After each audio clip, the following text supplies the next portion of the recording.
قوم حرب ووقيعة، نحن عشاق المعالي والمكانات الرفيعة، نحن أنصار الشريعة، قوم حرب ووقيعة، نحن عشاق المعالي والمكانات الرفيعة. My book is about the history of the Tunisian jihadi movement. It's actually the first one ever written on this subject. After the Tunisian revolution in 2011, suddenly you had this new group, Ansar al-Sharia, being created. A bunch of Tunisians started getting involved in jihadism, and then later eventually going to places like Syria or Libya to join groups like the Islamic State. So I wanted to try and answer why this all happened. The title, Your Sons Are at Your Service, Abnakum fi khadmatukum, is a slogan that Ansar al-Sharia in Tunisia actually used when they're doing outreach efforts to people. This is the way they're trying to sell that they're part of the community, they're giving back to people, and that they're part of this larger societal project, and that unlike the politicians in Tunis, they're actually on the ground, providing some level of social services, whether it was providing food to the poor, whether it was providing some level of health care. Even in places where it got cold in the winter, they would provide blankets. So they're the ones that were viewed within some of these communities that are actually doing stuff to benefit people on a day-to-day basis. And that's why this idea and slogan was so powerful for some that then it ended up actually joining the group.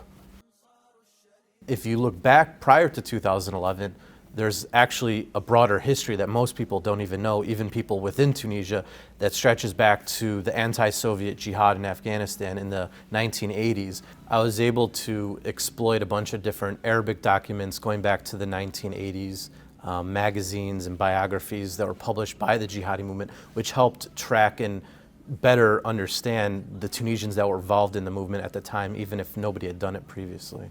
In 2012 and 13, I actually had the opportunity to be on the ground in Tunisia and meet actual members of the group. And we discussed what they're actually doing on the ground, what it meant to them, what they're trying to accomplish.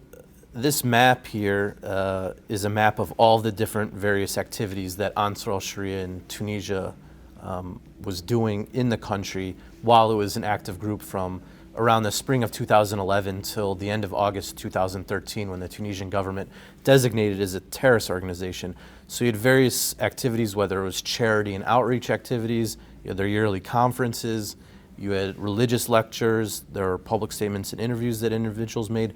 And then there was also specific mosques where they're based. So I was able to map that out based off of the different social media posts. And then in different times, they had these things called neighborhood committees where they would try to safeguard people, or at least that's what they're allegedly saying they're doing.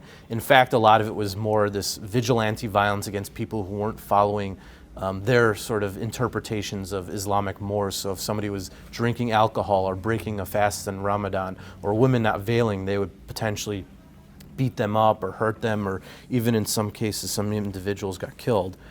So if you zoom into different areas, you could try and see different hotspots where the organization was doing activities. Nominally, most people view Tunisia, relatively speaking, compared to other Arab states, as secular or cosmopolitan. And even their local Islamist group, Ennahda, is more moderate than compared to other Muslim Brotherhood-like groups. But compared to the rest of the Arab world too, it's the only country that really has been able to be successful in its transition to democracy. So the fact that there was this democracy and there were these greater opportunities in terms of people being elected to a parliament and having their say in life in a greater space than an authoritarian regime, and yet there's this alternative where people still wanted to join up with this more theocratic ideology and other way of life.